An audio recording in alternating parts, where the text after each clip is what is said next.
ತಿಳಿದಂಗೆ ಬಾಬಾ ಸಾಹೇಬ್ ಅಂಬೇಡ್ಕರ್ ಅವರ 135ನೇ ಜಯಂತ್ಯೋತ್ಸವನ ಕೂಡ ಈ ಒಂದು ಕಾರ್ಯಕ್ರಮದ ಪ್ರಯುಕ್ತವಾಗಿ ನಾವು ಆಚರಣೆ ಮಾಡ್ತಾ ಇರೋದ್ರಿಂದ ಬಾಬಾ ಸಾಹೇಬ್ ಅಂಬೇಡ್ಕರ್ ಅವರು ಹಲವಾರು ಬೇರೆ ಬೇರೆ ಫೀಲ್ಡ್ಸ್ ಅಲ್ಲಿ ಬೇರೆ ಬೇರೆ ಯೋಜನೆಗಳನ್ನ ಬೇರೆ ಬೇರೆ ಕೊಡುಗೆಗಳನ್ನ ಈ ದೇಶಕ್ಕೆ ವಿಶೇಷವಾಗಿ ಕೊಟ್ಟಿದ್ದಾರೆ. ಅದರಲ್ಲಿ ಕೂಡ ನಾವು ವಿಶೇಷವಾಗಿ ನೋಡ್ಬೇಕಂತಂದ್ರೆ ಆರ್ಥಿಕ ಸ್ಥಿತಿಯಲ್ಲಿ ಇವತ್ತು ಭಾರತ ದೇಶದಲ್ಲಿ ರೂಪಾಯಿ ಇವತ್ತು ಪ್ರಿಂಟ್ ಆಗ್ತಾ ಇದೆ, RBI ಇವತ್ತಿದೆ, ಆರ್ಥಿಕ ವ್ಯವಸ್ಥೆ ಇವತ್ತಿದೆ ಅಂತಂದ್ರೆ ಅದ್ ಯಾರ ಕೊಡುಗೆ ಅಂತಂದ್ರೆ ನಾವು ಯಾರು ಕೂಡ ಮರಿಬಾರ್ದು. ಬಾಬಾ ಸಾಹೇಬ್ ಅಂಬೇಡ್ಕರ್ ಅವರು ಕೊಡುಗೆ ಈ ಒಂದು ಆರ್ಥಿಕ ವ್ಯವಸ್ಥೆ ಆಗಿರ್ಬೋದು, ರೂಪಾಯಿ ಆಗಿರ್ಬೋದು, RBI ಆಗಿರ್ಬೋದು, ಇವೆಲ್ಲವಕ್ಕೂ ಕೂಡ ಬಾಬಾ ಸಾಹೇಬರ ಒಂದು ದೊಡ್ಡ ಕೊಡುಗೆ ಇದೆ ಅಂತ ಹೇಳಿ ಅಂದಿನ ಕಾಲದಲ್ಲೇನೆ ಸ್ವತಂತ್ರ ಪೂರ್ವನೇನೆ ಅವರು the rupee it's problem and solutions ಅಂತ ಹೇಳಿ ಒಂದು ಪುಸ್ತಕನೂ ಕೂಡ ಯಾವ ರೀತಿಯಲ್ಲಿ ನಾವು ರೂಪಾಯಿನ ಒಂದು ಸಬಲೀಕರಣ ಮಾಡ್ಬೋದು, ರೂಪಾಯಿ ಎಲ್ಲಿಂದ ಬಂತು, ಅದನ್ನ ಯಾವ ತರ ಬಳಸ್ಬೋದು ಅಂತ ಹೇಳಿ ಬಾಬಾ ಸಾಹೇಬ್ ಅಂಬೇಡ್ಕರ್ ಅವರು ಆವತ್ತಿನ ದಿನದಲ್ಲೇ ಬರೆದಿದ್ದಂತ ಪುಸ್ತಕ ನಮ್ಮೆಲ್ಲರ ಗಮನದಲ್ಲೂ ಇದೆ, ನಾವೆಲ್ಲರೂ ಕೂಡ ತಿಳ್ಕೊಂಡಿದೀವಿ ಅಂತ ನಾನು ಭಾವಿಸ್ತಾ, ಇವತ್ತು ಒಂದು ಸಮುದಾಯ ಏಳಿಗೆ ಆಗಬೇಕು, ಮುಖ್ಯವಾಹಿನಿಗೆ ಬರಬೇಕು, ಸಬಲರಾಗಬೇಕು ಅಂತಂದ್ರೆ ಪ್ರಮುಖವಾಗಿ ಶೈಕ್ಷಣಿಕವಾಗಿ ಆರ್ಥಿಕವಾಗಿ ಸಮುದಾಯಗಳು ಮುಂದಕ್ಕೆ ಬಂದಂತ ಸಂದರ್ಭದಲ್ಲಿ ಮುಖ್ಯವಾಹಿನಿಗೆ ಬಂದು ಎಲ್ಲರಿಗೂ ಕೂಡ ಸರಸಮಾನವಾಗಂತ ಒಂದು ವ್ಯವಸ್ಥೆ. ಒಂದೆರಡು ನಿಮಿಷ ದಯವಿಟ್ಟು ಒಂದೆರಡು ನಿಮಿಷ ಇಲ್ಲ ಅಲ್ಲಿ ಕೆಳಗಿಟ್ಬಿಡ್ರಿ, ಪರವಾಗಿಲ್ಲ. ಸಬಲೀಕರಣ ಆಗ್ಬೇಕು ಅಂತಂದ್ರೆ ಆರ್ಥಿಕವಾಗಿ ಶೈಕ್ಷಣಿಕವಾಗಿ ಸಮುದಾಯಗಳ ಸಬಲೀಕರಣ ಆಗ್ಬೇಕಾಗೋದನ್ನ ನಾವು ನೋಡ್ತಾ ಇದ್ದೀವಿ. ಸರ್ಕಾರಗಳು ಸಹಜವಾಗಿ ತನ್ನ ಅವಕಾಶದಲ್ಲಿರ್ತಕ್ಕಂಥ ಮೀಸಲಾತಿಯೊಳಗೆ ಮಕ್ಕಳಿಗೆ ವಿದ್ಯಾಭ್ಯಾಸಕ್ಕೆ ಶಿಕ್ಷಣಕ್ಕೆ ಯಾವ ರೀತಿಯಲ್ಲಿ ಮೀಸಲಾತಿ ಕೊಟ್ಟು ಮಕ್ಕಳನ್ನ ಒಂದು ಮುಖ್ಯವಾಹಿನಿಗೆ ತರಕ್ ಸಾಧ್ಯನೋ ಸರ್ಕಾರ ಅದು ಮಾಡ್ತಾ ಇದೆ.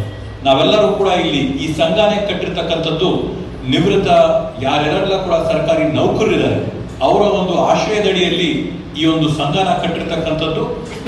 ಸರ್ಕಾರಿ ನೌಕರಿಯಲ್ಲಿ ಕೂಡ ಸರ್ಕಾರ ಯಾವ ತರದಲ್ಲಿ ಮೀಸಲಾತಿಗಳು ಮಾಡಿಕೊಟ್ಟು ಪರಿಶಿಷ್ಟ ಜಾತಿ ಆಗಿರ್ಬೋದು, ಪರಿಶಿಷ್ಟ ಪಂಗಡ ಆಗಿರ್ಬೋದು, ಹಿಂದುಳಿದ ವರ್ಗದವ್ರಿಗಾಗಿರ್ಬೋದು ಎಲ್ಲರಿಗೂ ಕೂಡ ಇದರಲ್ಲಿ ಅವಕಾಶ ಕೊಟ್ಟಿರ್ತಕ್ಕಂಥದ್ದನ್ನ ನಾವು ನೋಡಿದ್ವಿ. ಇವತ್ತು ಭಾರತ ದೇಶದಲ್ಲಿ ನಾವಿರ್ತಕ್ಕಂಥ ವ್ಯವಸ್ಥೆಯಲ್ಲಿ ಎರಡು ಸಮಾನಾಂತರವಾಗಿ ನಡೀತಾ ಇರ್ತಕ್ಕಂಥ ವ್ಯವಸ್ಥೆ ನಾವು ನೋಡಿದ್ರೆ ಒಂದು ಸರ್ಕಾರ ಆದ್ರೆ ಇನ್ನೊಂದು ಸಹಕಾರ. ಸರ್ಕಾರದಲ್ಲಿ ಏನೇನೆಲ್ಲ ಅವಕಾಶಗಳಿದೆ, ಏನೇನೆಲ್ಲ ಯೋಜನೆಗಳಿದೆ ಅದಕ್ಕೆ ಸರಿಸಮಾನವಾಗಿ ಸಮಾನಾಂತರವಾಗಿ ನಡ್ಕೊಂಡು ಹೋಗ್ತಾ ಇರ್ತಕ್ಕಂಥ ವ್ಯವಸ್ಥೆ ಯಾವ್ದಾದ್ರು ಇದ್ರೆ ಅದು ಸಹಕಾರಿ ವ್ಯವಸ್ಥೆ ಅಂತೇಳಿ ಅತ್ಯಂತ ಹೆಮ್ಮೆಯಿಂದ ಹೇಳ್ಕೋಬಹುದು. ಆ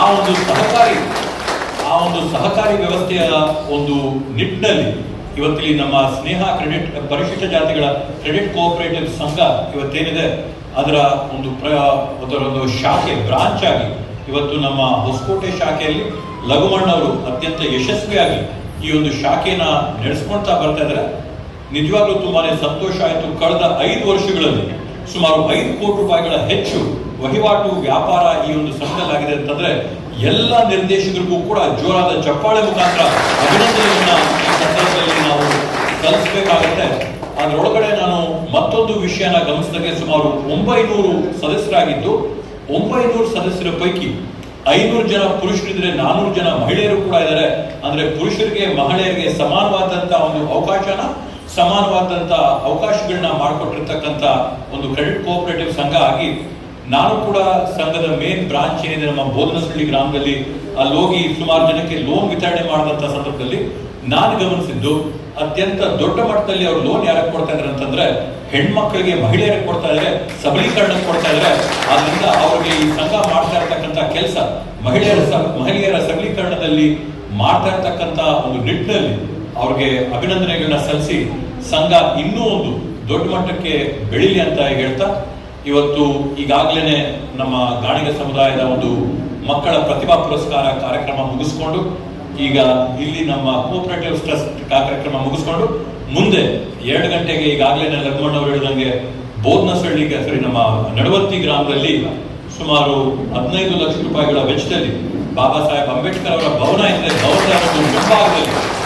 ಭವನದ ಮುಂಭಾಗದಲ್ಲಿ ಬಾಬಾ ಸಾಹೇಬ್ ಅಂಬೇಡ್ಕರ್ ಅವರ ಪುತ್ಥಳಿಯ ಅನಾವರಣ ಕಾರ್ಯಕ್ರಮ ಕೂಡ ಇದೆ. 2 ಗಂಟೆಗೆ ಆ ಕಾರ್ಯಕ್ರಮಕ್ಕೆ ಕೂಡ ಹೋಗ್ಬೇಕಾದ್ರಿಂದ ಬೇರೆ ಬೇರೆ ಕಾರ್ಯಕ್ರಮಗಳ ಒತ್ತಡ ಇರೋದ್ರಿಂದ ಇವತ್ತು ನಾನು ಒಂದು 2 ಮಾತನಾಡಿ ನನ್ನ ಭಾಷಣ ನಾನು ಮುಗಿಸ್ತೀನಿ. ಈಗಾಗಲೇ ಸುಬ್ಬಣ್ಣ ಅವರು ಹೇಳಿದಂಗೆ ಏನು ಈಗ ಸಂಘಕ್ಕೆ ಈಗಾಗಲೇ 5 ಲಕ್ಷ ರೂಪಾಯಿನ ಒಂದು ಡೆಪಾಸಿಟ್ ಏನು ಮಾಡಿದ್ದೀನಿ, ಅದ್ರ ಜೊತೆಗೆ ಸುಬ್ಬಣ್ಣ ಅವರು 5 ಲಕ್ಷ ಅಂತ ಹೇಳೋದಕ್ಕೆ ಸುಬ್ಬಣ್ಣ ಹೇಳಿದ್ಮೇಲೆ ಅದನ್ನ ಚೇಂಜ್ ಮಾಡೋಕ್ಕಾಗಲ್ಲ, ಕನಿಷ್ಠ 5 ಲಕ್ಷ ಅಂತ ಹೇಳ್ತೀನಿ. ಅದ್ರ ಮೇಲೆ ನೀನ್ ಬಂದು ಏನ್ ಕೇಳ್ಕೊಳ್ತೀನಿ, 5 ಲಕ್ಷ ಸುಬ್ಬಣ್ಣದು, ಅದ್ರ ಮೇಲೆ ಏನ್ ಕೊಡ್ತೀನಿ ನಿನ್ ಲೆಕ್ಕ ಅದು ಅಂತೇಳಿ ಕನಿಷ್ಠ 5 ಲಕ್ಷ ರೂಪಾಯಿ ಆದ್ರೂ ಈಗಾಗಲೇ 5 ಲಕ್ಷ ಇದೆ. 5 ಲಕ್ಷದ ಮೇಲೆ ಕನಿಷ್ಠ ಇನ್ನೊಂದು 5 ಲಕ್ಷ ರೂಪಾಯಿ ಡೆಪಾಸಿಟ್ ಇಡ್ತೀನಿ. ನೆಕ್ಸ್ಟ್ ಸರಿ ಮುಂದಿನ ಬಾರಿ ನೀವೇನ್ ಮಾಡಿ, ಈ ಬಾರಿ ಊಟನ ಎಲ್ಲರಿಗೂ ಕೂಡ ಸದಸ್ಯರುಗಳಿಗೆ ನೀವು ಆ ಠೇವಣಿಯಲ್ಲಿ ಬಂದಂತ ಲಾಭಾಂಶದಲ್ಲಿ ಮಾಡ್ಕೊಟ್ಟಿದ್ರ, ಇನ್ನೂ 5 ಲಕ್ಷ ಡೆಪಾಸಿಟ್ ಮಾಡ್ತೀನಿ. ಮುಂದಿನ ಬಾರಿ ನಿಮ್ಮ ಸಂಘದಲ್ಲಿರ್ತಕ್ಕಂಥ 900 ಸದಸ್ಯರಿದ್ದಾರೆ, ಆ ಸಂಘದಲ್ಲಿರೋರಿಗೆ ಊಟನೂ ಹಾಕ್ಸಿ ಪ್ರತಿಭಾ ಪುರಸ್ಕಾರ ಕಾರ್ಯಕ್ರಮ ಕೂಡ ನಿಮ್ಮ ಸಂಘದಿಂದ ಆಗಬೇಕು. ಬಾಬಾ ಸಾಹೇಬ್ ಅಂಬೇಡ್ಕರ್ ಅವರ ಕನಸೇನು, ಮಕ್ಕಳೆಲ್ಲರೂ ಕೂಡ ವಿದ್ಯಾವಂತರಾಗಬೇಕು, ಶಿಕ್ಷಣ ಹೊಂದಬೇಕು, ಬುದ್ಧಿವಂತರಾಗಬೇಕು ಅಂತ ಹೇಳಿ ಆ ಎಲ್ಲ ಮಕ್ಕಳಿಗೂ ಕೂಡ ಪ್ರತಿಭಾ ಪುರಸ್ಕಾರ ಠೇವಣಿಯಲ್ಲಿ ಬಂದಂತ ಲಾಭದಲ್ಲಿ ನೀವು ಕೊಡಿ ಅಂತೇಳಿ ಈಗಾಗಲೇ ಡಿಕ್ಲೇರ್ ಕೂಡ ಮಾಡ್ಬಿಡ್ತೀನಿ. ಮುಂದಿನ ಬಾರಿಯಿಂದ ಎಷ್ಟು ನೀವು ಲಾಭಾಂಶನ ಸಾಧನೆ ಮಾಡ್ತೀರೋ ಅಷ್ಟು ಪ್ರೋತ್ಸಾಹ ಪ್ರತಿಭಾ ಪುರಸ್ಕಾರ ಮಾಡ್ಬೋದು.